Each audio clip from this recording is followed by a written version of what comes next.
Amém, queridos. Abra sua Bíblia comigo no livro de 2 Reis, capítulo 11.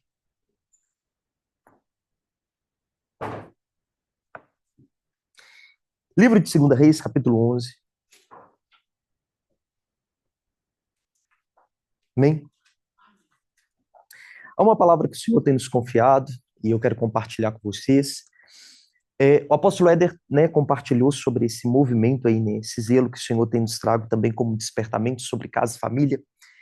Eu acredito que a maioria não tem conhecimento, mas eu hoje sou coordenador de um centro de acolhimento de crianças violentadas sexualmente. Então, hoje nós temos alguns movimentos em Belo Horizonte, Minas Gerais.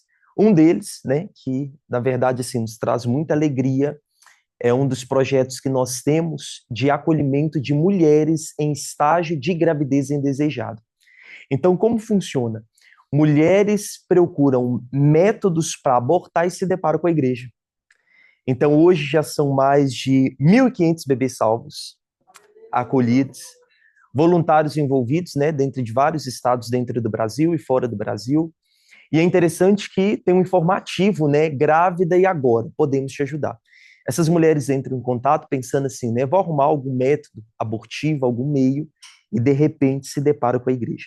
Mais de 90% do aborto hoje praticado parte do primeiro filho, o filho primogênito.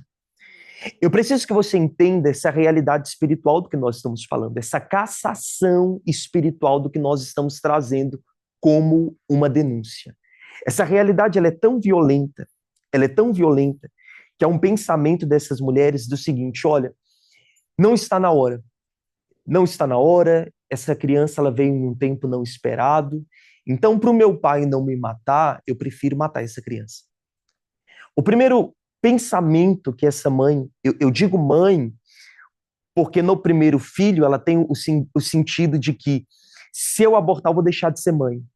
A primeira coisa que ela vai aprender é que quem aborta uma criança não deixa de ser mãe, torna mãe de um filho morto. Então, nesse movimento todo, nós vamos falar sobre quesitos aqui espirituais, mas é um dos projetos que nós temos. Outro, agora há pouco tempo, nós demos partida a uma rede de proteção à infância contra abuso, pedofilia, exploração sexual infantil. Hoje eu vou para regiões onde crianças são vendidas por 50 a 10 centavos a fim de trazerem sustento para os vícios dos pais. Há uma realidade espiritual, uma artilharia contra as nossas crianças. Eu comecei a entender sobre libertação, eu tinha 15 anos de idade. E quando, com 15 anos de idade, eu decidi participar da minha primeira escola de libertação. Eu não procurei porque eu queria trabalhar com pessoas. Eu queria resposta. Para mim, tinha áreas da minha vida que eu não conseguia ter compreensão. Eu entendia que existia algo maior que, de fato, estava me aprisionando, mas não tinha compreensão, clareza. E eu fui para a minha primeira escola de libertação, dentro da visão da doutora Neuza Etioc, Alguém já ouviu falar ou conhece? Foi minha primeira escola. Dali, o Senhor foi despertando, eu fui cuidando de pessoas, e nós começamos a ter a seguinte observação. Todas as vezes que nós pegávamos um adulto para lidar a nível de cura interior, tudo se voltava e se retornava para a infância. Nós vivemos, meu irmão, uma caminhada inteira e nós não percebemos isso, que o solo que muitas das vezes nós estamos caminhando é o solo que foi cultivado a partir da infância. Então hoje, esse movimento de rede é o que nós temos edificado, voluntários, ministros, em vários segmentos. Porém, vamos para a palavra. A palavra do Senhor no livro de 2 Reis, capítulo 11, verso de número 1 em diante. Ariel, você me passa essa garrafinha, por favor? Essa. A palavra do Senhor diz assim: vendo, pois, Atalias, mãe de Acasias, que seu filho era morto, levantou-se, obrigado, e destruiu toda a descendência real. Mas Joseba, filha do rei Jorão, irmã de Acasias, tomou a Joás, filho de Acasias, furtando de entre os filhos do rei, aos quais matavam, e pôs a ele a sua ama na recâmara, e o escondeu de Atalia, e assim não o mataram. Último versículo, verso número 3. Esteve com ela, escondida na casa do Senhor, por 6 anos, e Atalia reinava sobre o país. Amém? O que eu quero te falar é sobre um comando espiritual. Meu irmão, eu não vim te falar sobre obra social. Nós vamos abrir mão disso aqui hoje. Eu não estou aqui falando para você, olha, tem um movimento social, libera seus recursos. Não é nada disso que eu quero falar com você. Eu quero que você entenda sobre uma realidade espiritual de cassação geracional dentro desse tempo. Hoje, se eu te perguntar assim, quanto tempo você tem de convertido e quanto tempo você tem sido aplicado dentro dessa realidade de cura, de libertação e de batalha espiritual?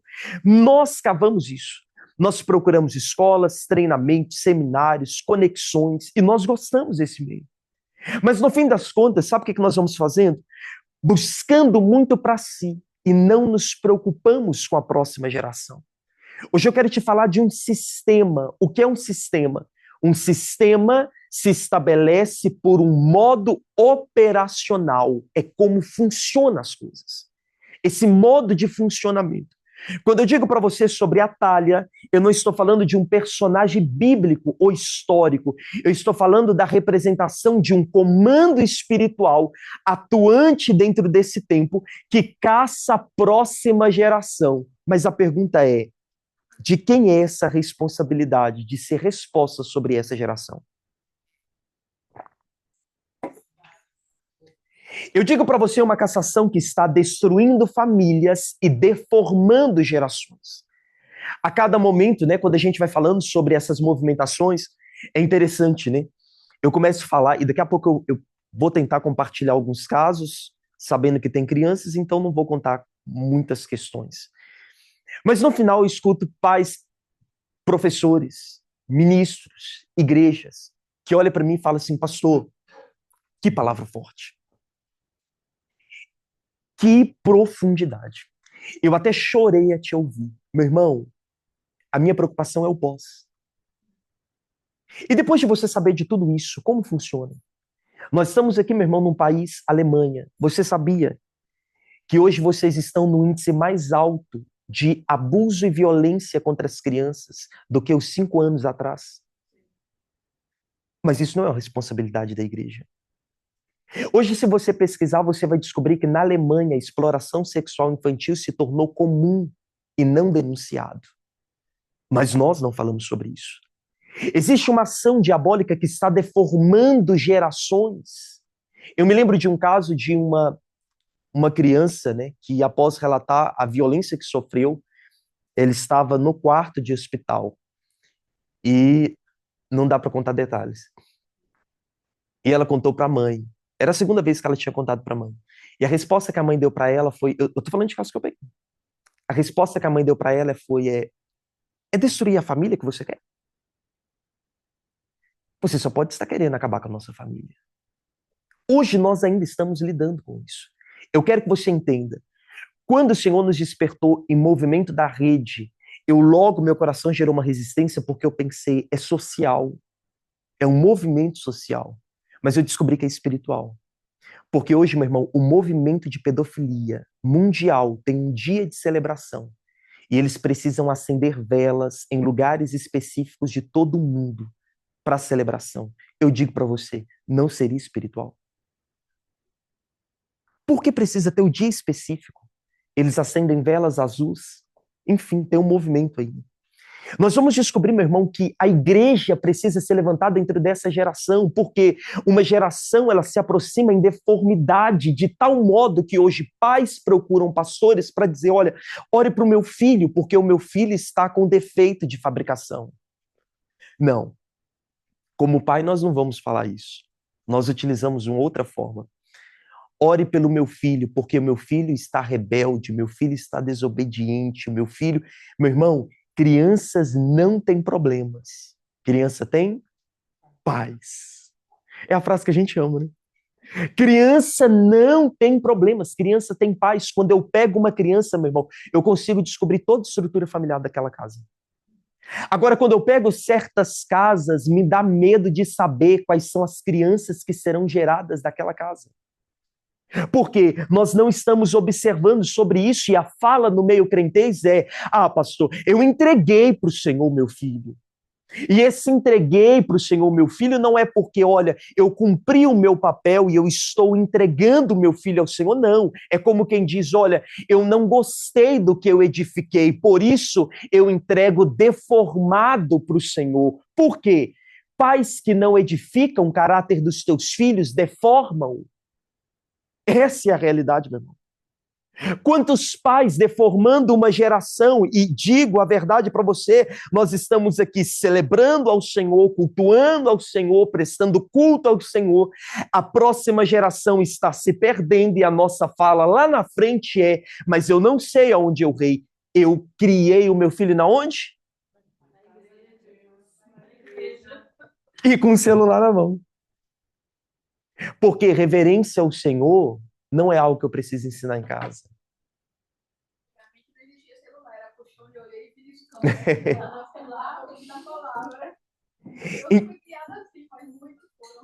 Mas olha só que interessante. A geração passada, nós vamos ver, meu irmão, um nível de violência para com os filhos violento. Nós atendemos pessoas. Pais que colocavam filhos em correntes e apanhavam de tudo quanto é coisa. E aí essa geração pensou o quê? Não, eu vou dar para os meus filhos o que eu não recebi dos meus pais. E o que fizeram? Geraram uma geração completamente sem limite algum. Por isso que eu digo para você, uma deformação. Essa geração está deformada. E eu digo para você, se a gente começar, meu irmão, nos mover, eu atendo, eu faço atendimento. Eu já construí tantas coisas, meu irmão, em nome de Deus, sem Deus, que você não tem noção. Eu estou confessando aqui. Começava a atender 9 horas da manhã. Eu saía de atendimento e saía da igreja depois de meia-noite. Comia um miojo. Buscar primeiro o reino de Deus e a sua justiça. E as outras coisas vos serão acrescentadas.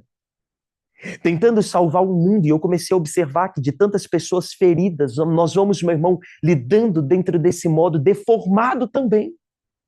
Olhando para uma geração e declarando, o Senhor tem cura para a sua alma, mas eu digo para você, o modo mais ativo de uma geração sair ativamente saudável, sabe como é? Restaurando famílias.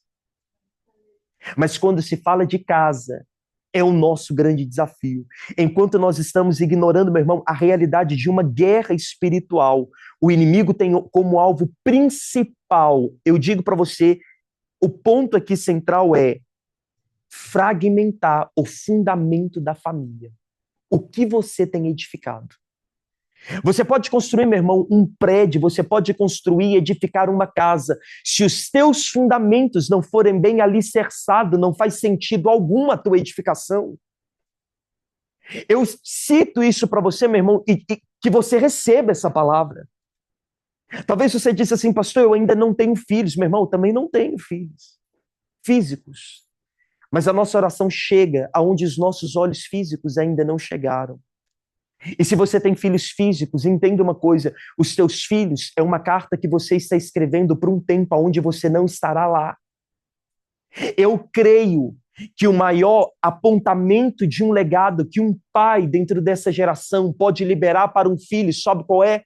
O filho, até após o falecimento do pai, poder olhar para o que foi edificado e declarar: se tem algo que eu aprendi com meu pai, é que é possível ser puro até mesmo nos meus pensamentos, diante a uma geração tão falida no seu caráter. Mas eu te pergunto, queremos a responsabilidade de edificar caráter de uma geração? Nós não queremos isso. Meu irmão, eu quero te trazer aqui denúncias ativas dentro dessa artilharia contra as nossas crianças. Quando eu digo para você em relação ao movimento de acolhimento de mulheres em estado de gravidez indesejada, eu vou te contar minha experiência e não a experiência de outros do núcleo. Eu, hoje, Cassiano, eu nunca atendi um caso que não surgiu a partir da igreja. Ministrando, eu encontrei irmãs de círculos de oração fazendo garrafadas abortivas dentro da igreja. Talvez você não pegue essa realidade e eu não quero aqui trazer uma margem de um alvo nas costas da igreja, como quem diz, meu irmão, persiga a igreja. Não. Existem pessoas que vão ganhar no púlpito e vão perder no caráter. Esse é o desafio desse tempo. Às vezes se carrega, meu irmão, muito de conhecimento, muito pouco de caráter, porque deformados. A nossa realidade hoje é pegar irmãos ativos na igreja e eu digo para você, no 0800, quando nós vamos lá observar, porque o 0800 a galera entra em contato anônimo, crente. Fotos de perfil, o que, é que a galera está fazendo? Pregando, louvando, versículo bíblico. O que está procurando? Um remédio abortivo. Eu me lembro de uma vez que eu fui ministrar numa igreja, o Senhor me mostrou algo, e eu não tinha esse trabalho em relação ao acolhimento dessas mulheres. E eu me lembro que no final de tudo, o casal de pastores chamou e falou o seguinte: olha, nós queremos confessar algo a partir do que o Senhor tinha mostrado. Nós pagamos para o nosso filho cometer o aborto. O filho baterista, ele tinha se envolvido com a menina, e o questionamento deles foi: o que seria do nosso ministério? Eu não sei o que passa na sua cabeça, mas a minha mente fica pensando assim: mas que ministério que nós estamos falando? A sua família é o seu primeiro ministério, o seu maior patrimônio. Talvez como justificativa de tantas coisas, nós podemos pontuar e falar o seguinte: não, pastor, é porque a família, o histórico de vida, meu irmão, entenda uma coisa, você não pode cooperar talvez para a cura dos teus pais, mas você pode determinar que a partir de você sairá uma geração sarada. A realidade do que nós estamos falando, meu irmão, é tão violenta hoje.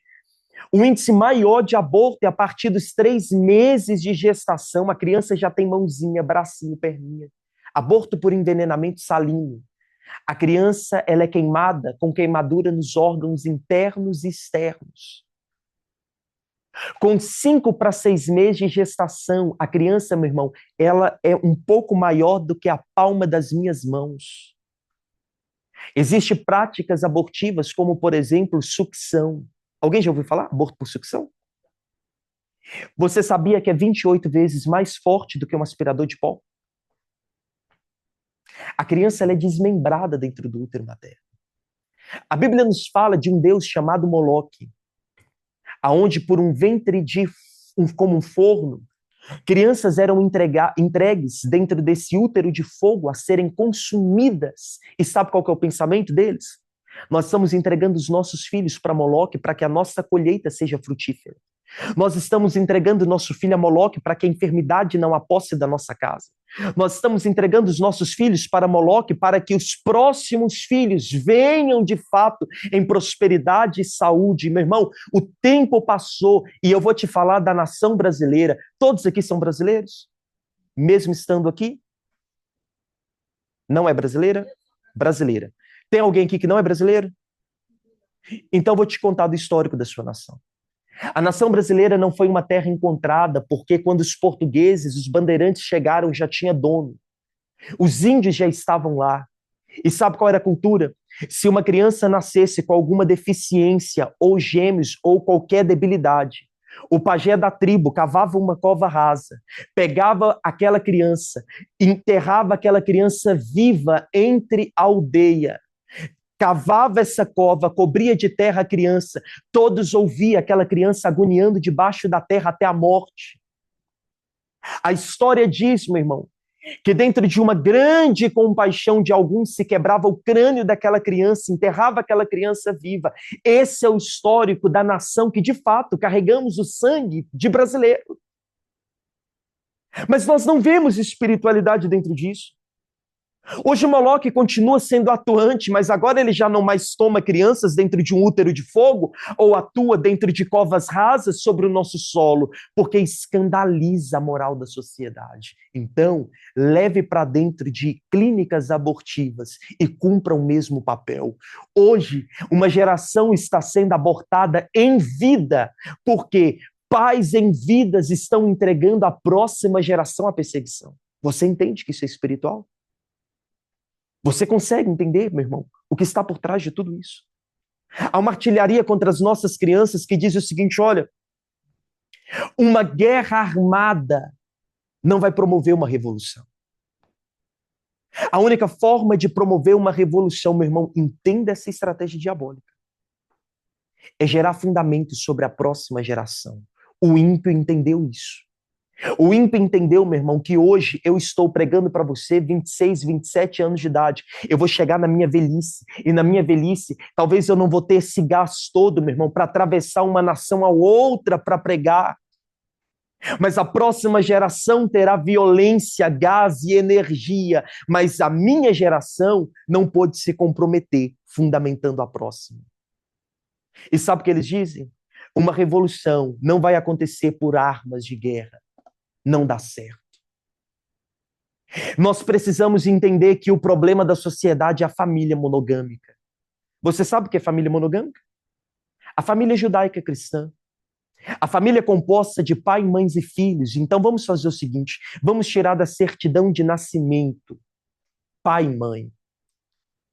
Vamos colocar na cabeça dessa sociedade que pai e mãe é quem cria. Então vamos banalizar o princípio da honra aos mais velhos. Pai e mãe é quem cria.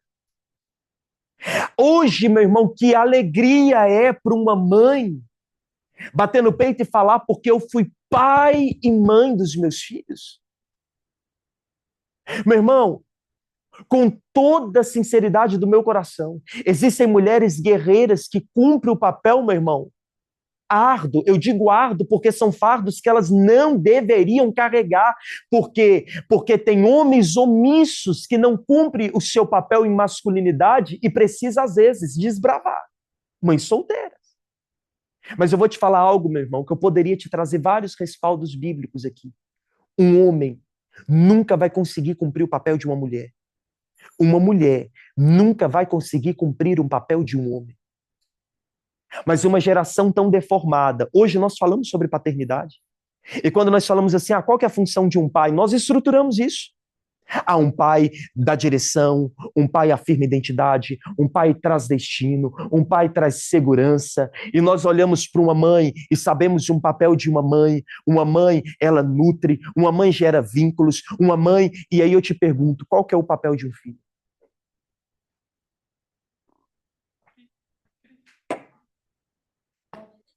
Nós temos dificuldades, sabe por quê? Porque essa cultura está impregnada em nós. Então nós olhamos para trás e sabemos cobrar por uma fome. O meu pai não deu, então para mim é claro, o papel dele não foi cumprido. Nós olhamos para uma mãe e é claro, a minha mãe não cumpriu o papel dela, e porque eu sei a função de uma mãe. Mas se perguntar, e como filho, qual é o teu papel? Nós não sabemos. Princípios da família estão sendo diluídos. Eu estou te falando, meu irmão, de uma questão espiritual. O marxismo cultural está ganhando forma. E aí, de repente, nós chegamos dentro de uma cultura, sabe o que vai dizer? Olha, só tem uma forma, então, para destruir a família monogâmica. Diga para a próxima geração que elas têm direito à liberdade sexual. Você acha que isso não é uma realidade? Meu irmão, Estatuto da Criança e do Adolescente, a partir de 2014, eu tenho em mãos. Sabe o que vai dizer? Estatuto da Criança e do Adolescente, a criança ela tem direito à liberdade sexual e ao sigilo sexual. Se ela chega dentro da escola e ela tem alguma prática sexual, se ela chega dentro da escola e ela tem uma inclinação de modo afetivo ou homossexual, sabe o que a escola tem que fazer? Ela tem que silenciar, porque é direito da criança ter acesso à liberdade. Eu te pergunto, aonde nós perdemos a margem da liderança da casa? Quando nós olhamos para a escola e falamos, a responsabilidade de criar os meus filhos não são minha, manda para a escola. A responsabilidade de edificar o reino de Deus sobre a vida das minhas crianças não é minha, manda para a igreja. E nós chegamos dentro de igreja, sabe o que nós encontramos?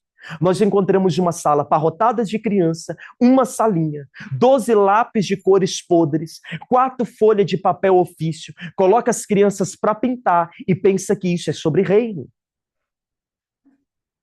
Pensa que isso, meu irmão, é sobre reino. Essa responsabilidade não é da igreja, essa responsabilidade é de pai e mãe. Ensine a criança no caminho em que deve andar, no caminho, meu irmão, lado a lado. Tem pai aqui? Levanta a mão. Pai e mãe. Eu vou te fazer a próxima pergunta, eu não quero que você reaja. Mas se os seus filhos casarem com uma pessoa como você, eles estão feitos na vida?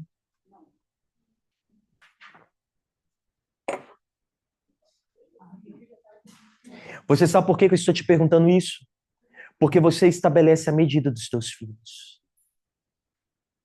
Meu irmão, nós estamos dentro de uma geração tão adoecida, e eu digo para você, é essa realidade do marxismo cultural. Se você estudar, meu irmão, Enjo e Civilização e tantos outros, vai dizer, diga para a criança que na liberdade sexual ela tem um direito à bestialidade, à necrofilia. Talvez você não sabe o que é, eu vou traduzir para você. Sexo com cadáveres, relação sexual com animais. Talvez essa não seja a realidade, meu irmão. Eu sei o que é essa realidade. De chegar para dentro de uma sala de atendimento, pegar uma criança de 4 a 5 anos de idade. Sabe qual é o problema? É compulsiva a masturbação e tem contato com animais. Eu digo para você, meu irmão, quem nós estamos deixando e a que nível de propagação do reino nós estamos manifestando sobre a face da terra. Eu sei que algumas questões acabam sendo pesadas aqui, e aí eu vou me empoderando para não ultrapassar os teus ouvidos. Mas eu quero que você entenda, existe uma artilharia contra essa geração. E a arma mais ativa, sabe qual é? Edificando a tua própria casa. Meu irmão, hoje nós vamos observar que todo pedófilo, e eu trago para você aqui um entendimento, o pedófilo e o abusador não são a mesma coisa. O perfil de um pedófilo é uma coisa e o perfil de um abusador é outra coisa. Um pedófilo, ele chega dentro da igreja e ele consegue fazer todo o mapeamento da igreja. O que é mapeamento? Ele consegue fazer a sondagem. A primeira sondagem... Muito obrigado, minha irmã. A primeira sondagem que um pedófilo vai fazer, sabe qual é? A família. Você sabia que a primeira leitura de um pedófilo não é a criança? É a família. Você sabia, meu irmão, que hoje existem redes de pedofilia que têm sido propagadas? E o índice não para de crescer por conta de uma omissão da igreja. Porque a igreja não vê espiritualidade falar sobre isso.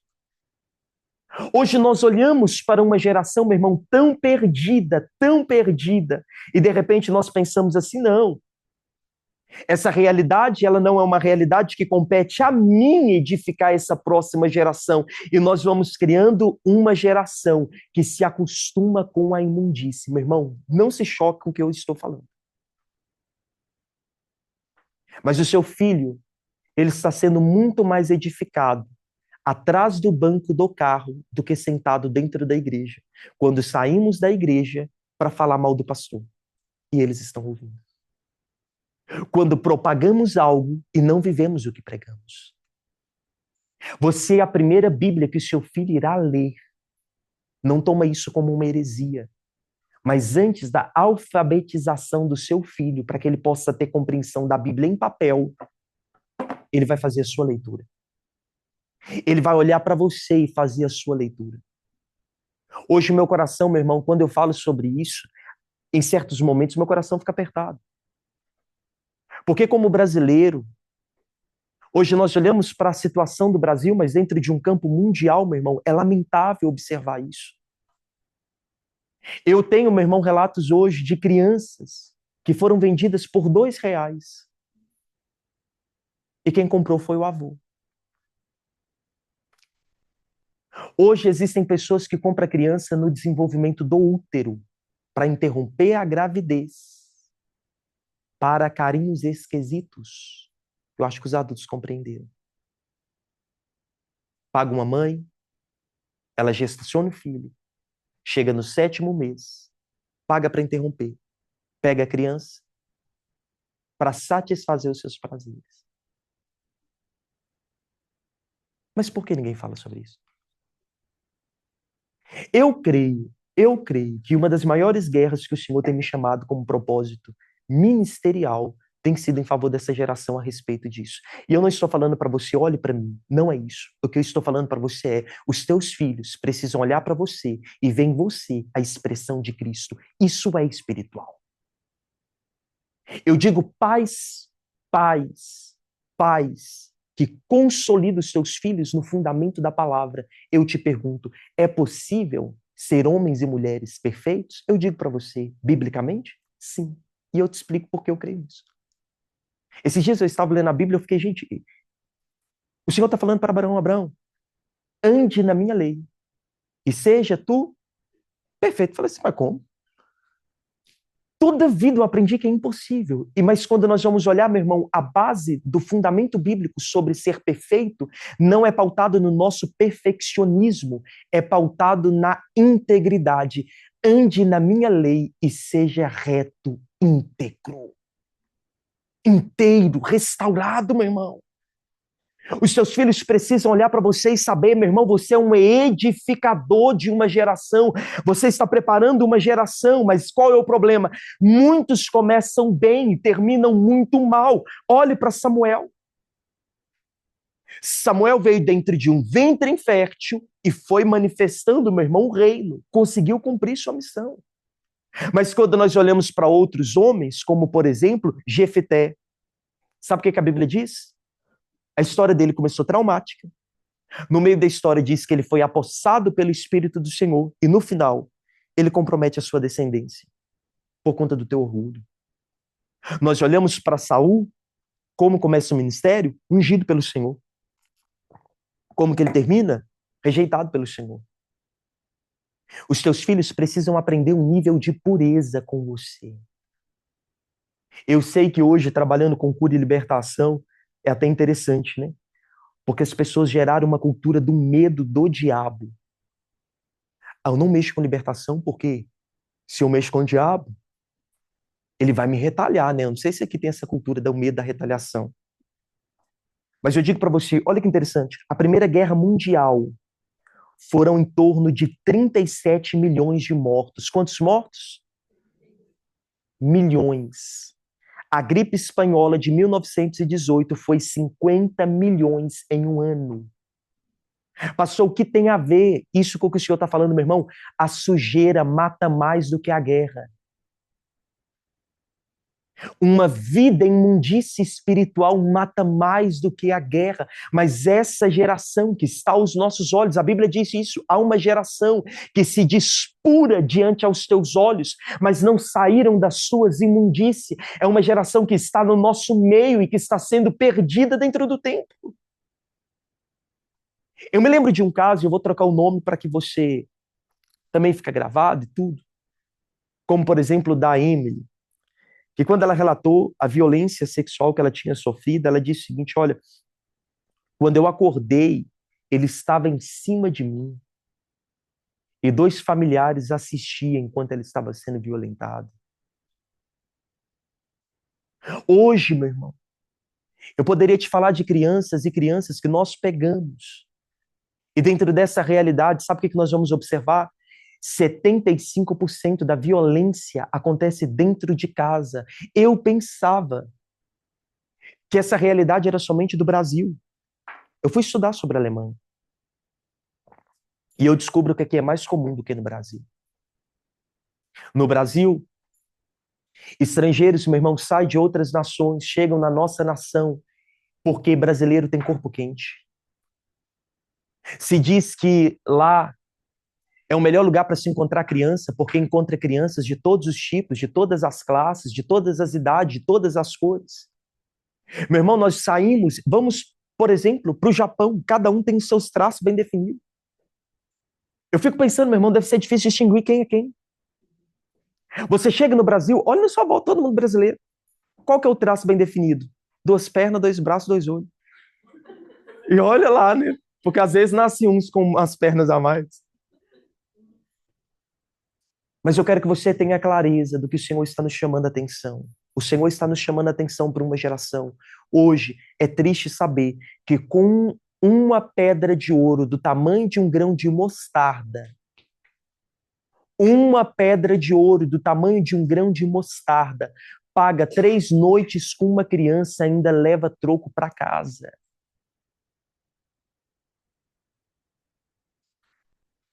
Meu irmão, há uma geração adoecida.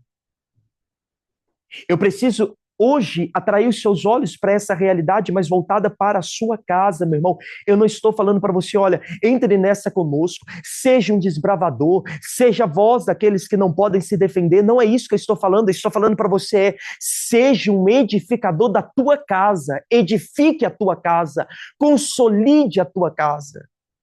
Esse, para mim, meu irmão, é o caminho mais seguro que tem na prevenção, na proteção e liberação de destino de uma geração. Eu sou defensor de um pensamento aonde homens de fora precisam olhar para uma casa, olhar para o pai e ver o pai como um sujeito de alta periculosidade. Eu sou defensor dessa causa. Aonde o camarada vai olhar para aquela família e falar assim, meu irmão, se eu mexer, ele encrenca, porque o camarada é bruto. Mas hoje, quando a gente olha, meu irmão, é a mulher que defende a casa. É raro, mas acontece sempre. Por que a nossa geração é tão defraudada? Porque essa geração, meu irmão, ela está ruim. Eu escuto coisas do tipo assim, pastor, essa geração está perdida. Ok, também concordo, mas eu te pergunto, quem gerou essa geração? Eu estou com um caso. Há 2 dias eu peguei esse caso e estou auxiliando pelo celular. A igreja teve acesso a um caso de pedofilia. O caso, ele não aconteceu. Ele está acontecendo. Ele está acontecendo. Chegou para gabinete. E qual foi a decisão da igreja? O Senhor nos chamou para cobrir a nudez do nu. Então nós não vamos expor. Nós vamos orar e buscar do Senhor uma direção. A maior sustentação para um pedófilo é o silêncio da igreja. Eu vou te falar algo aqui, meu irmão, que dói no meu coração, mas é a realidade. Hoje, pedófilos amam o ambiente da igreja porque tudo se resolve em oração, mas não tem nenhuma movimentação ativa. Sabe o que nós vamos observando? Quando Caim mata Abel, o Senhor vem e o Senhor está perguntando: aonde está o teu irmão? Aonde está o teu irmão? Aí, de repente, nós vamos observar que a resposta é: acaso eu sou tutor do meu irmão? O que fizeste? O sangue do teu irmão clama da terra a mim. Sabe o que eu vejo? Que quando eu falo sobre esses assuntos, essa é a resposta que a igreja traz. Acaso eu sou tutor dessa geração? Essa responsabilidade não é minha. Mas o que fizeste? O sangue do teu irmão clama da terra a mim, meu irmão. Hoje é uma realidade tão ativa. Hoje é uma realidade tão ativa que hoje a pedofilia se tornou algo cultural no meio cristão. É triste? Muito. Teve um caso que eu peguei, que atendendo uma criança, chama escuta especializada. Eu ensino isso, né? Eu dou curso sobre isso. Ensino as pessoas a fazerem escuta especializada. Não é a fim de assim, eu estou preparando para que aconteça na igreja, não. É se acontecer, a igreja está pronta para lidar com esses casos. E na escuta especializada, tem uma pergunta que nós precisamos fazer, que é o seguinte: olha, para criança, 9 anos de idade, não teria ninguém do seu vínculo familiar que você poderia dizer e pedir ajuda? E aí essa criança respondeu o seguinte: todas as noites eu espero Jesus me tirar do colo dele. Sabe onde eu encontrei essa criança? Dentro da igreja. Ela ouviu falar sobre Jesus, ela tem um nível de fé tão grande que ela crê que Jesus pode tirar ela. Mas não seria a igreja do Senhor a representante do reino de Deus em relação dessa causa? Hoje, meu irmão, eu não sei se você está observando essa movimentação da COP30, alguém tá ou não? E aí você sabe o que acontece? Eu não sei se você sabe, está acontecendo em Belém, no Pará. E agora Belém é considerado o paraíso da pedofilia. Não sou mais. Belém hoje é considerado o paraíso da pedofilia. Que resposta daremos? Meu irmão, Que resposta nós daremos ao Senhor? Foi proposital para essa cópia lá? Foi essa Eu semana creio. Eu estava orando e veio isso à minha mente. Eu não sei se foi o Espírito Santo que falou comigo. Por que, desculpa, irmãos, mas por que essa cópia em Belém, com tudo que acontece em Belém, por que lá? Irmã, lá está muito próximo a Marajó, né?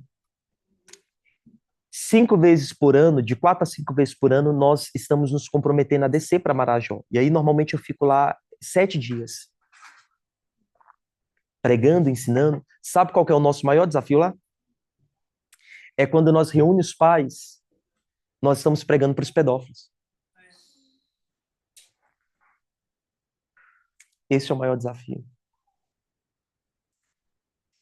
Meu irmão, há anos atrás,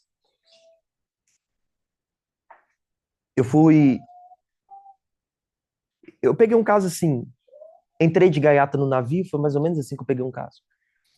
Eu atendi o cara algumas vezes, e aí eu estava no terceiro atendimento, tinha 17 anos de idade. Terceiro atendimento, ele falava o seguinte: olha, tem algo, mas eu não consigo confessar, eu não consigo colocar para fora. No terceiro mês, e sempre algo voltado para a família, casamento acabado.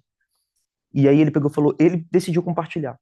E ele compartilhou o seguinte: olha, eu abri mão do meu serviço. Eu saio para pegar ônibus cheio para passar a mão nas mulheres, eu fico debaixo de pontes passarela para me ver debaixo da saia. Eu saio nas ruas procurando crianças. Ele abriu o jogo. Isso mexeu tanto comigo que eu me lembro do suor dele. Eu te falo real. Eu me lembro do suor dele escorrendo na ponta do nariz e pingando. Eu me lembro dele falando o seguinte: olha, minha esposa descobriu e terminou o casamento, não contou para ninguém, me preservou. Um amigo colocou ele para dentro da casa.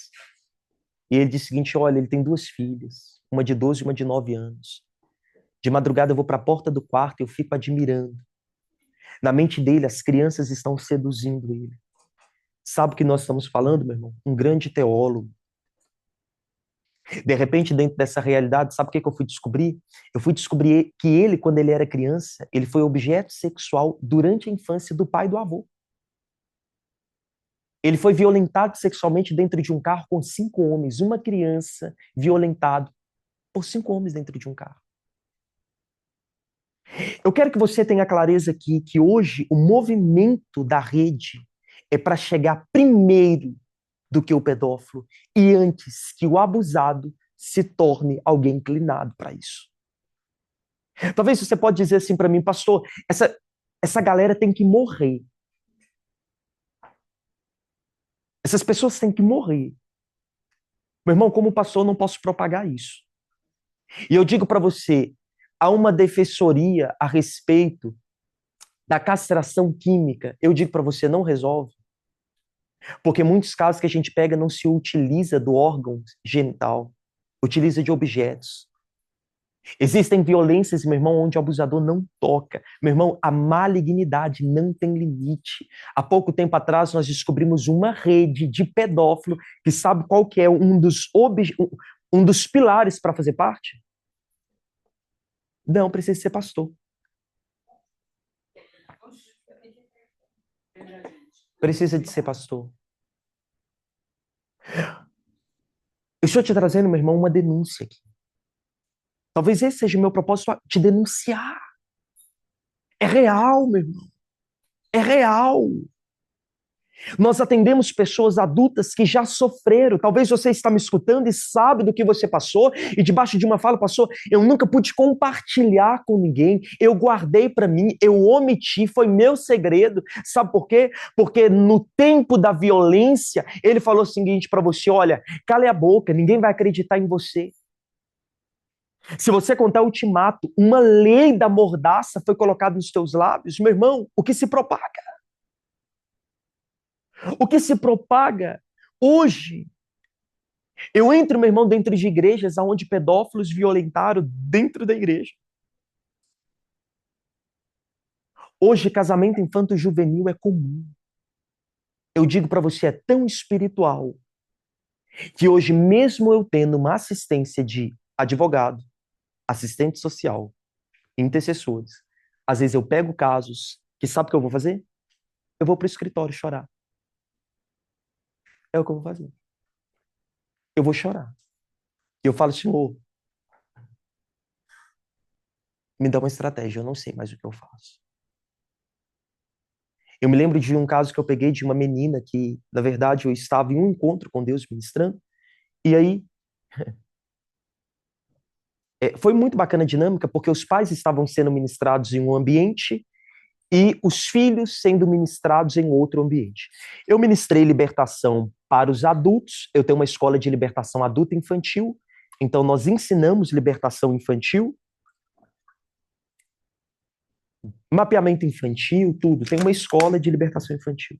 Eu acabei de ministrar para os adultos no intervalo do almoço para ministrar para as crianças. De repente chega uma criança com os braços cortados, uma amiga pedindo ajuda por conta dela, que me ouviu ministrar por fora do salão. Quando eu chego lá, ministro, a mãe dela está sendo ministrada no adulto. De repente eu descubro que aquela menina estava sendo violentada sexualmente.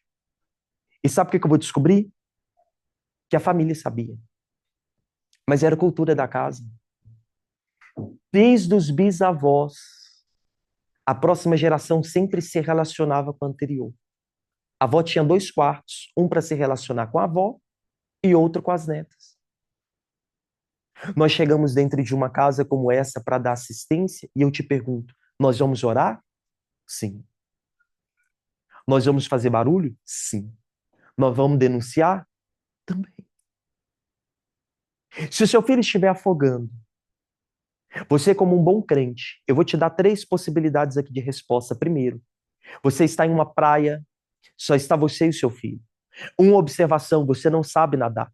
O seu filho está afogando. Primeira questão que você tem como possibilidade, você vai orar. Você está vendo seu filho afogando, você com seus pés em terra, você vai olhar para o seu filho nas águas e vai falar assim, grande Deus e poderoso Pai, envia os seus anjos para socorrer o meu filho. Mas todavia, Senhor, faz a sua vontade, o Senhor me deu, bendito seja o nome do Senhor. Segunda possibilidade, você não sabe nadar, o cenário é o mesmo, você olha para o seu filho e de repente você começa a gritar. E você vai gritar, meu irmão. E você vai gritar, socorro! Alguém me ajuda! O meu filho está afogando! Resposta número B. Resposta número C. Você vai orar, você vai gritar, você vai pular na água mesmo não sabendo nadar. Resposta A, B ou C? A, B ou C? Ninguém A? Mas a oração do justo não pode muito aos seus efeitos? Ninguém B? Mas a palavra do Senhor, meu irmão, na boca do justo, ela tem poder para trazer vida e morte. Por que se o seu filho estiver afogando, você não simplesmente ora? Mas quando nós falamos de uma geração dentro de toda essa artilharia, sabe aonde nós nos resumimos? Em oração. Vamos orar. Permaneça os meus pés em terras secas, porque a minha oração é suficiente. Não, vamos gritar, meu irmão, quão hipócrita eu seria de falar para você essa mensagem e não viver o que prego. Não faz sentido nenhum eu dizer para você, olha, é real, está acontecendo, mas eu simplesmente não me movo. O Senhor está chamando, meu irmão, homens e mulheres que carregam nobreza do reino, olhar para uma geração e entender, eu preciso edificar, porque não é sobre o meu pensamento, é sobre o pensamento do Senhor sobre essa geração. Por que famílias estão ruídas? Porque nós edificamos em pensamentos, meu irmão, frustrados e não a opinião do Senhor.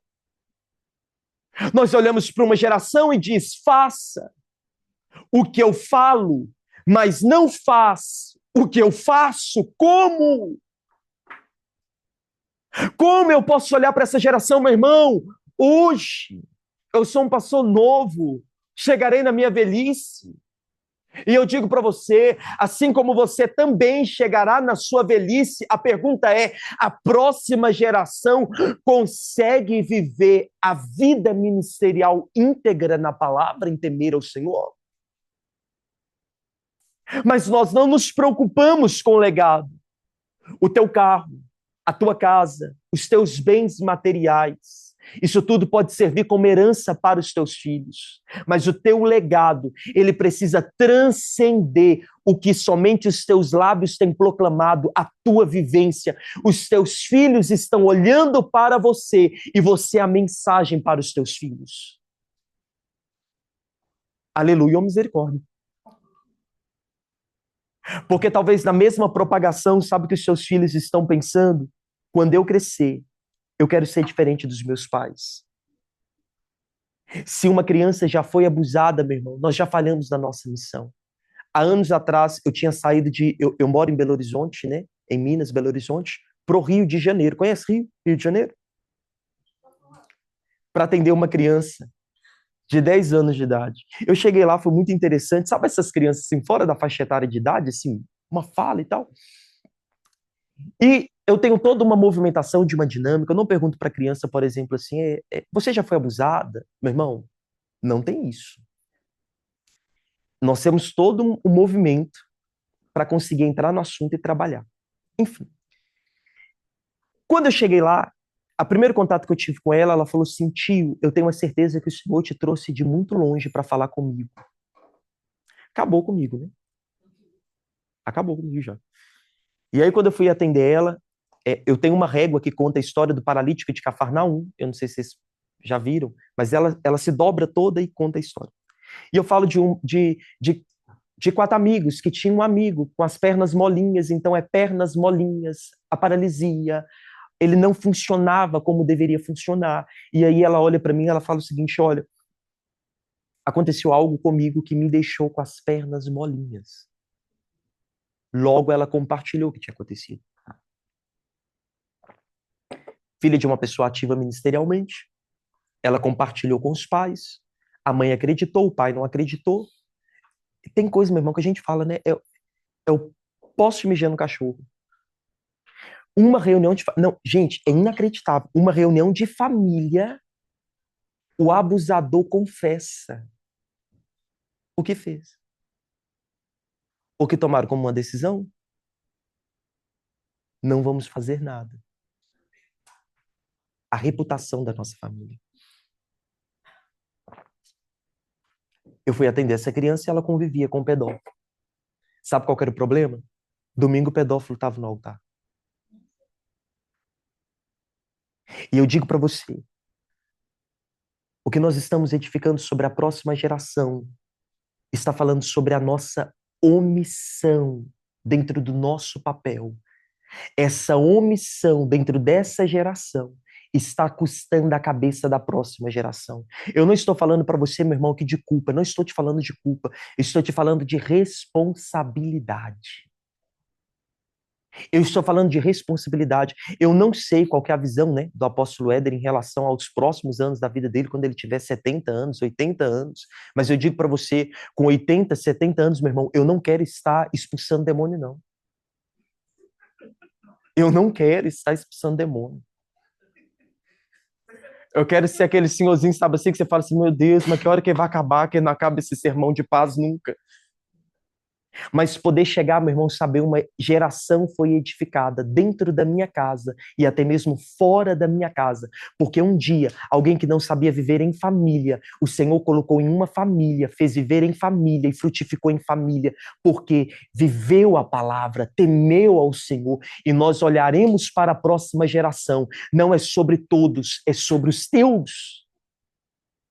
O Senhor libera uma palavra para Noé sobre a edificação de uma arca, meu irmão. Ele não salvou o mundo, mas preservou a sua casa. A palavra aqui não é saia como um desbravador. Se o Senhor te usar, meu irmão, glória a Deus. Vamos de mão dada para cima. Vamos comigo, partiu o Marajó. Mas eu digo para você uma questão importante. Começa a partir da sua casa. Durante muito tempo, meu irmão, eu confundi tantas coisas. Eu digo, eu não sou pai, mas eu sou filho. E nesse movimento todo, sabe o que nós vamos observar? O poder de decisão que está nas nossas mãos de perpetuar sobre ciclos de culturas diabólicas dos nossos antepassados, ou romper com isso. O que o Senhor está nos chamando hoje É para compreensão. Existe um governo espiritual de Atalia, aonde está castrando gerações. E como resposta, muitas das vezes, o que nós estamos dando é o nosso silêncio. Vocês conseguem compreender isso? Conseguem entender? Eu digo para você, meu irmão, homem e mulher não têm poder de fazer filhos. Quem faz filho é Deus. Eu te trago isso como um apontamento bíblico. Hoje eu falei sobre Sara. Ana não podia gerar e gerou filhos. Eu me lembro de uma vez, meu irmão, que eu fui lá para Brasília e eu me deparei com um testemunho, eu achei muito interessante. A mãe decidiu abortar, não sabia que tinha gêmeos. Ela fez o procedimento abortivo, tomou o remédio. Quando foi fazer o exame, a primeira criança ela já tinha sido expelida. A segunda criança já tinha soltado o braço e a perna. O médico falou com ela, olha, você vai perder essa criança. Mas de repente ela percebeu algo estranho, não saiu sangue nem nada. Sanou o sangramento. Ela vai fazer o exame novamente, sabe o que acontece? O útero dela fechou, o braço voltou para o lugar e a perna da criança voltou para o lugar. Viva! Mãe! Mas essa castração, meu irmão, nós precisamos ter entendimento que ela é espiritual. Eu sei que às vezes parece muita informação jogada, né? Lançada. Mas há tempos, quando nós abrimos aí, né? É uma rede de proteção à infância chamada Rede Destemidos. Hoje eu estudo para compreensão até mesmo a mente de um pedófilo. Às vezes eu vou ler coisas, meu irmão, que eu falo assim, não tem a malignidade humana, parece que ela não tem limite.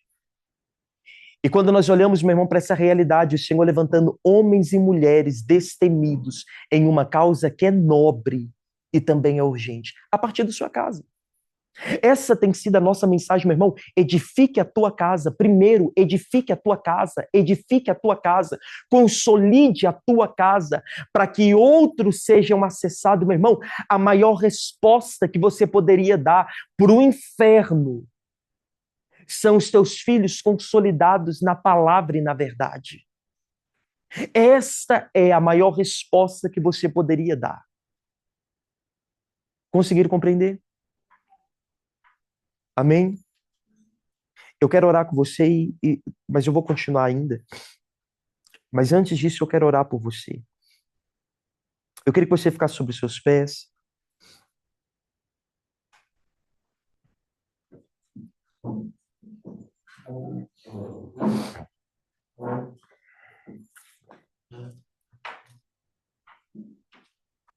Eu quero mais uma vez ressaltar para você o que eu disse. Eu não estou te falando de culpa. Eu estou falando de responsabilidade. Hoje há um pensamento que diz assim, não, eu preciso proteger os meus filhos de homens. Como se não houvesse mulheres abusadoras. Mas olhe para mim, preste atenção.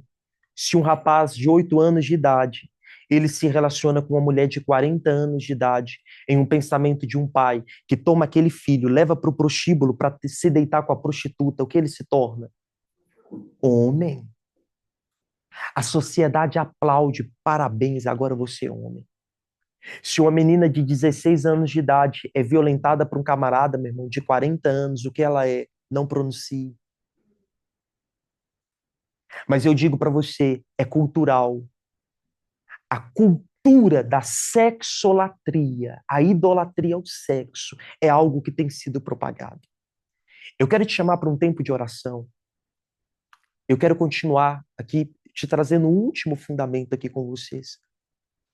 Mas eu queria muito que a gente orasse juntos nesse primeiro momento, pedindo perdão ao Senhor pela nossa omissão.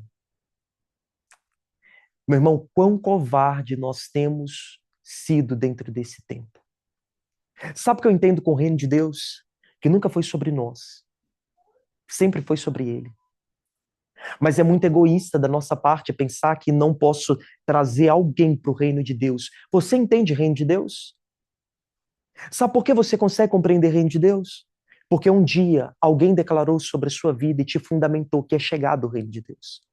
Eu estou te falando que o Senhor usou pessoas.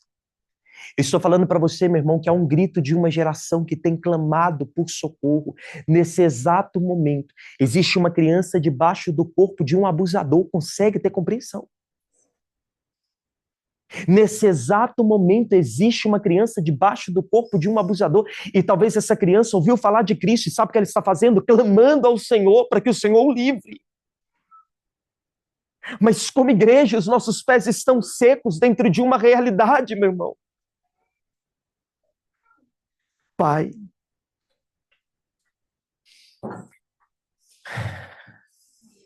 meu Pai, nós queremos, Pai, clamar ao Senhor. Sabemos, ó Pai, que a Tua graça e a Tua misericórdia ela é abundante. Mas dentro, ó Pai, de tantas coisas que tem tragado, não somente uma geração lá fora, ó Pai, mas uma geração aqui dentro. Eu sei, ó Pai, que aqui há pais, há mães, há irmãos, há avós, há tios, ó Pai, que talvez carregou tanto histórico, ó Pai, tantos altares de imoralidade foram levantados, tantos altares foram levantados, ó Pai.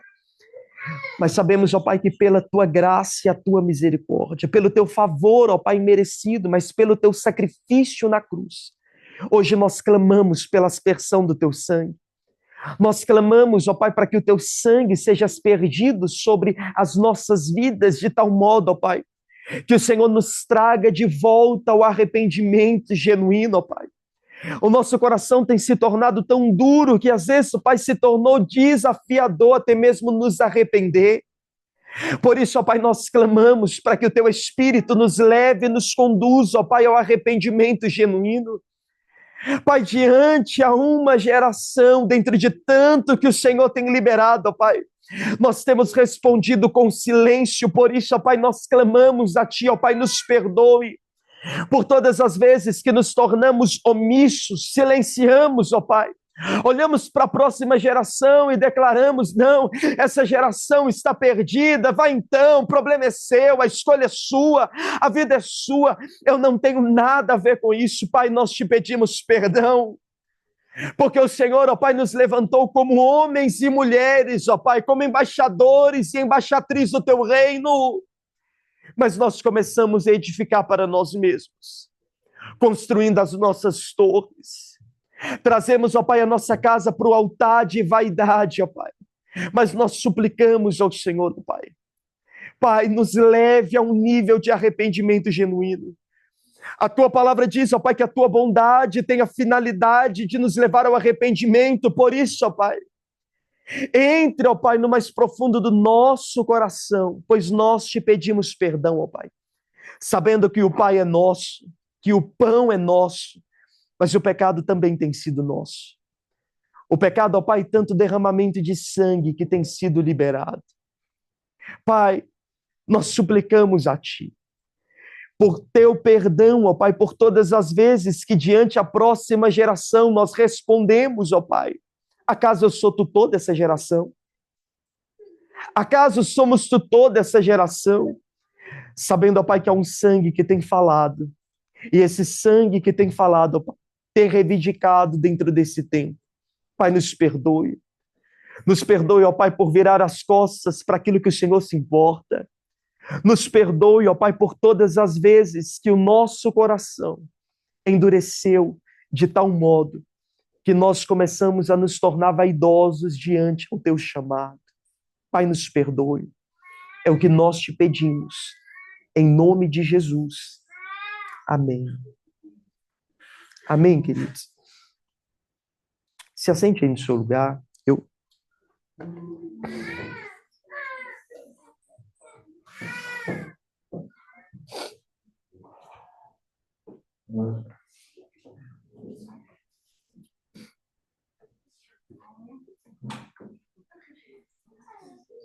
Eu só quero fechar aqui apontando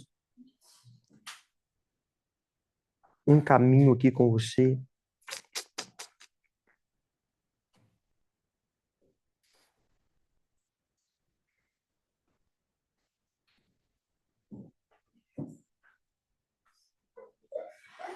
Abra sua Bíblia comigo no livro de Gênesis, capítulo 7. Eu citei uma frase aqui falando sobre Noé e eu quero terminar falando sobre ele. Gênesis capítulo 7, verso de número 1.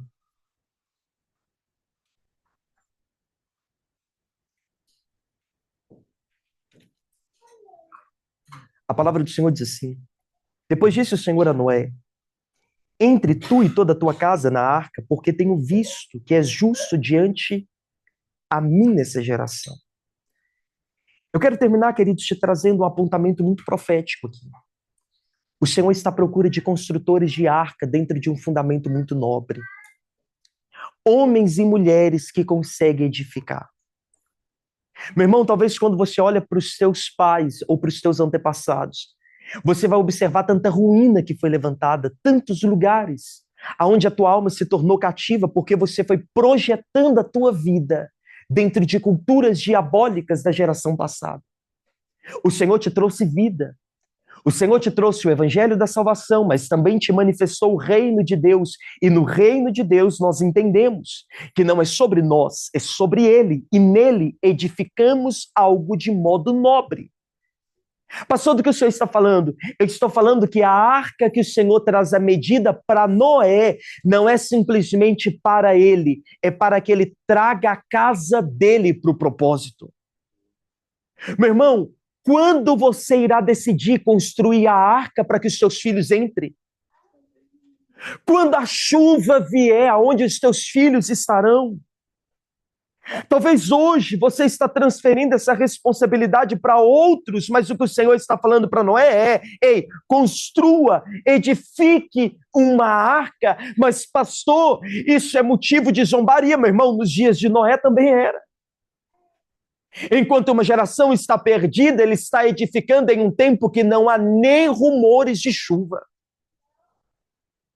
A loucura do que ele está edificando, meu irmão. Deus está procurando edificadores que constrói, que edifica, que está consolidando para a próxima geração. Noé não salvou o mundo, ele conservou a sua casa. Meu irmão, real aqui. O quanto de reino você já ensinou para os teus filhos? O que seu filho aprendeu com você? Você se lembra de quando você aceitou Jesus? Vamos falar Evangelho da Salvação. Alguém se lembra desse dia? Se lembrar, levante a mão, por favor. E eu quero relatar o dia. Se você aceitou Jesus e a sua família não estava, e se você já teve seus filhos. Você chegou em casa e descobriu que o céu era real, que o inferno era real, que o reino era real. E sabe quem foi a primeira pessoa que você queria compartilhar sobre isso? Para os teus filhos.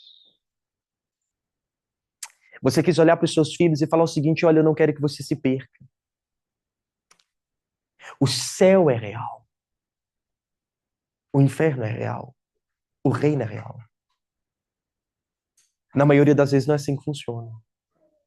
Na maioria das vezes, pais escutam sobre reino, sobre evangelho de salvação e transferem para o outro, porque na oportunidade, no momento exato, o Senhor encontra. Eu creio, hoje, uma das movimentações da rede é como transformar salinhas em templos kids. Então, nós chegamos na igreja e auxiliamos dentro da missão para a igreja de crianças. Nós construímos e organizamos isso. Auxiliando a igreja dentro da sua missão, transformando salinhas em templos kids. Qual é o nosso maior desafio? Os pais. Por que os pais? Porque, de repente, nós observamos que os pais vão transferir a responsabilidade para a igreja. E a igreja não entende quão nobre é essa missão. Eu quero terminar aqui te trazendo entendimento do chamado do Senhor para a minha vida. Anos atrás, eu já trabalhava com cura e com libertação. E aí me chamaram para envolver com o Ministério de Criança. Eu estou assim, não tenho. Gente, até hoje, eu não consigo tratar criança com tati-pitati. Não tenho isso com criança. E eu disse o seguinte: olha, eu não tenho tempo, eu não tenho paciência, eu não tenho criatividade. Essa galera que está aí tem muita criatividade. Eu não dou conta desse povo, não.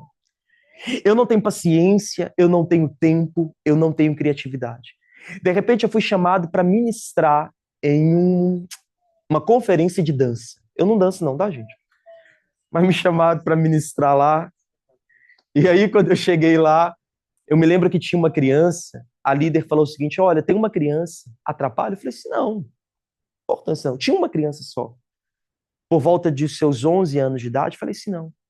Naquele dia o Senhor me usou para liberar uma palavra de conhecimento sobre ela. Na verdade, é algo que ela esperava muito e o Senhor estava liberando como uma palavra de conhecimento. Nós ministramos sobre paternidade. Eu saí dali, passou um tempo, nós fomos para uma determinada igreja que teve esse movimento, esse congresso no sítio, e de repente eu encontro ela e a avó. E aí ela chegou para mim e falou assim, tio. Eu olhei assim e falei assim, gente, tio? Tipo assim, tio? Tio, posso falar com o senhor? Eu falei assim, pode. Sentei, a avó dela sentou com ela, ela pegou e falou assim, olha, eu queria muito que você soubesse da minha história. E aí ela compartilhou. Ela foi uma criança não planejada, a avó também compartilhando, o pai foi embora, a mãe não quis, moral da história, ela morava com a avó. Semana passada, que antecedia a nossa conversa, a última conversa, essa que ela estava me contando a história dela, ela disse assim para mim, olha, a minha casa pegou fogo. Eu já estava no campo missionário, meu irmão, desde os meus 15 anos de idade, trabalhando com social. Então, o que eu pensei? Eu pensei no alimento, eu pensei no sustento, eu pensei em roupa, aonde elas estão. Eu pensei nessa assistência. Eu não sabia que o Senhor queria me apontar um caminho. Ela virou para mim e falou assim, e não falei nada, só ouvindo. Ela disse assim, tio, não se preocupe. Naquele dia eu descobri quem é Deus. Deus para mim é pai. E eu não tenho sentido falta de nada. Mas eu queria muito que o Senhor conhecesse a minha história. E eu quero te pedir para que o Senhor ore por mim, porque eu quero sentir o Espírito Santo como eu senti naquele dia. Meu irmão, o Senhor me trouxe clareza de que Ele tinha me levado ali por conta daquela criança. Mas para mim, ministério com criança, meu irmão, era ministério de babá. Uma sala de homens e mulheres que cuidam das crianças enquanto os pais estão sendo cheios do Espírito Santo. Porque é isso. Desocupados. Perdão pela expressão da palavra, mas às vezes até vagabundo, né? No sentido assim, vai cuidar do meu filho enquanto eu vou ouvir uma boa palavra. Eu entrei dentro do carro, eu chorava. Eu chorava e falava assim, uma criança. O Senhor me levou ali para falar com uma criança. Eu viajei 8 horas. Às vezes nós viajamos, meu irmão, 14 horas. E quando a gente chega lá, meu irmão, no norte de Minas, o que o Senhor faz é extraordinário. E de repente o Senhor me levou, mas por conta de uma criança. E eu comecei, e a gente vai incendiando todo mundo. Tinha ainda 3 carros de pessoa comigo, que a gente gosta de andar em bando, né? Se for para andar sozinho, não tem graça. E eu entrei dentro do carro e falei assim, uma criança, o Senhor se importou com uma criança? Como se o Senhor não pudesse se importar com a criança. Sabe o que eu descobri? Eu descobri que o coração de uma criança é de quem chega primeiro. Hoje eu recebo vídeo, meu irmão, das fronteiras do Brasil, carro com 5 lugares, com 20 crianças, sabe para quê? Para sair do Brasil a fim de serem violentadas sexualmente. Eu já vi, meu irmão, abusadores sendo presos, e sabe o que acontece? Crianças correndo atrás do carro da polícia, gritando, solta o tio, porque o tio dá abraço, porque o tio dá bala. Essa criança é perversa? Não. Essa criança quer pai. Ela já não sabe mais distinguir o que é carinho afetivo, o que é sexo, não consegue. Ela está correndo atrás e falando, solta o tio, porque o tio dá abraço. Crianças hoje, meu irmão, que nós pegamos realidade, sabe qual que é a fala? O que você quer ser quando crescer? Eu quero ser bandido. Eu não estou falando de ouvir falar, não, estou falando de ouvir, porque o meu tio foi bandido, o meu pai é bandido e eu quero ser bandido quando eu crescer.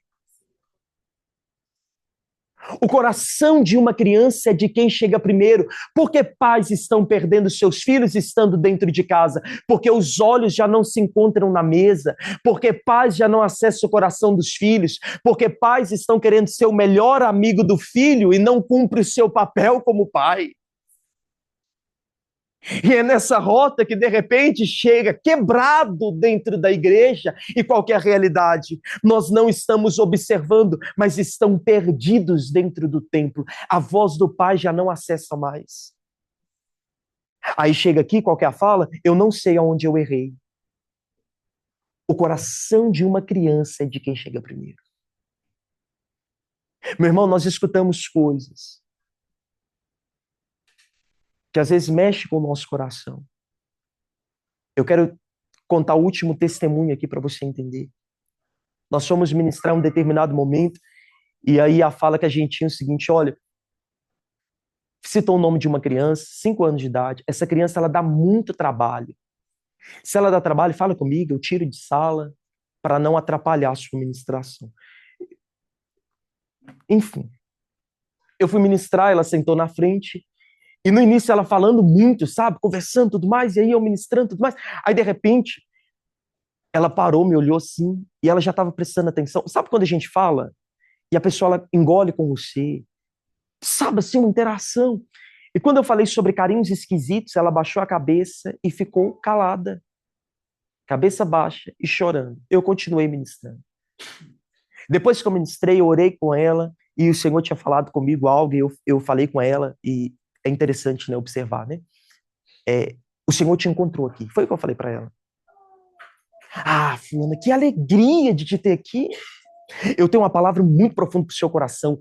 O Senhor te encontrou aqui. Sabe o que eu fui descobrir? Que ela dava trabalho dentro daquela sala porque ela queria ser encontrada. E aí nós vamos descobrir o histórico. A mãe tentou abortar ela 2 vezes, não conseguiu. Ela nasceu. A mãe tentou matar ela por afogamento na banheira.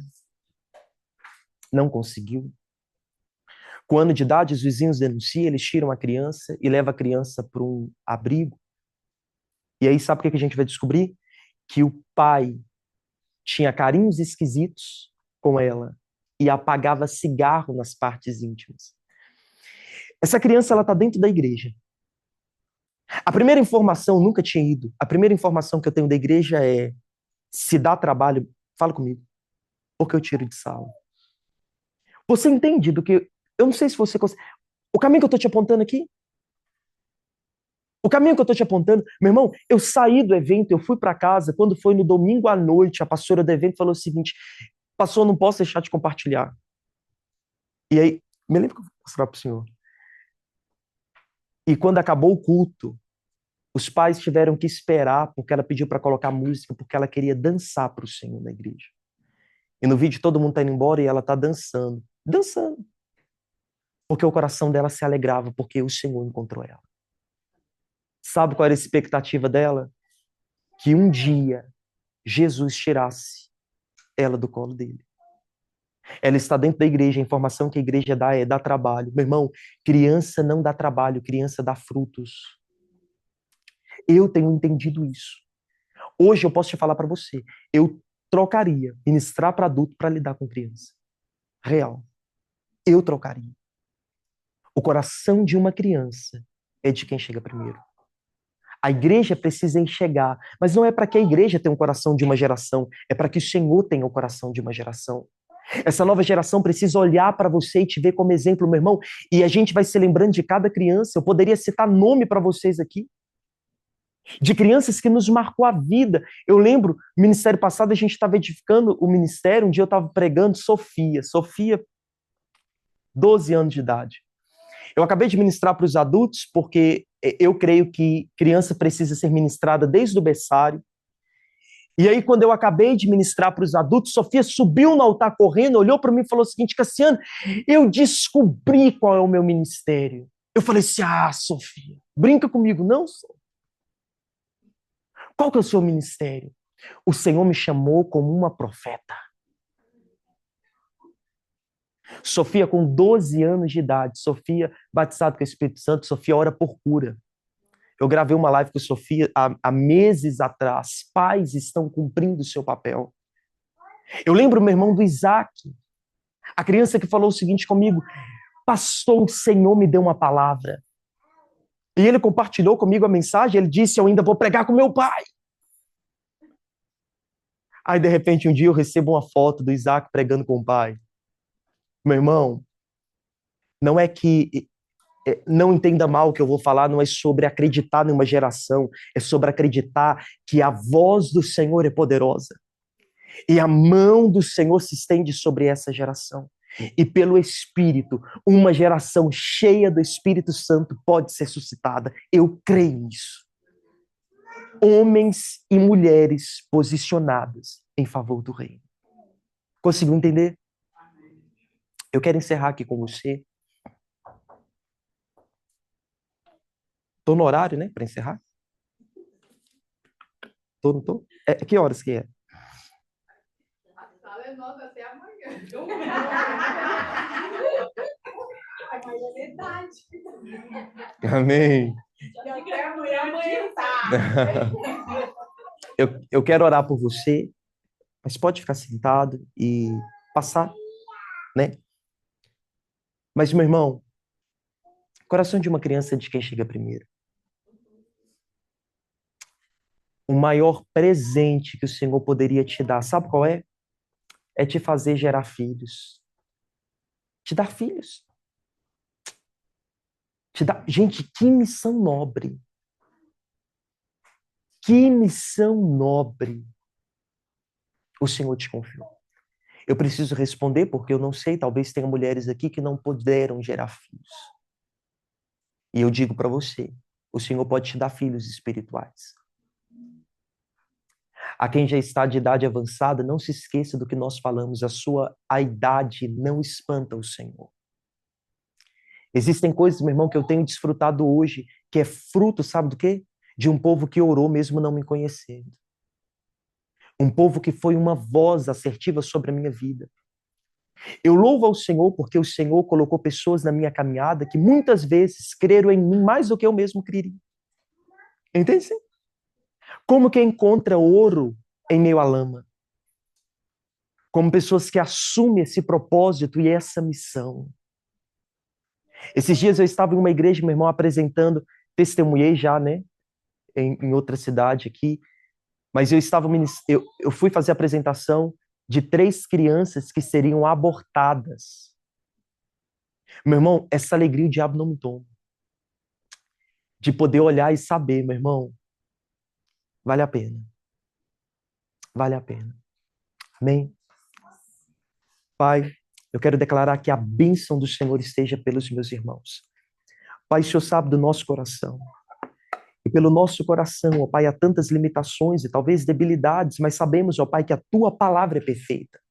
A Tua lei é perfeita e restaura a alma. Por isso, ó Pai, hoje eu quero clamar. Suscite, ó Pai, no nosso meio homens e mulheres que caminham, ó Pai, segundo a Tua palavra, em retidão, em integridade, ó Pai, em fidelidade ao Senhor.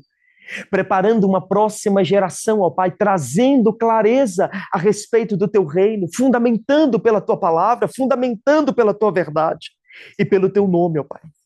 E pelo Teu nome possamos edificar e construir, declarando, ó Pai, que é chegado o Teu reino.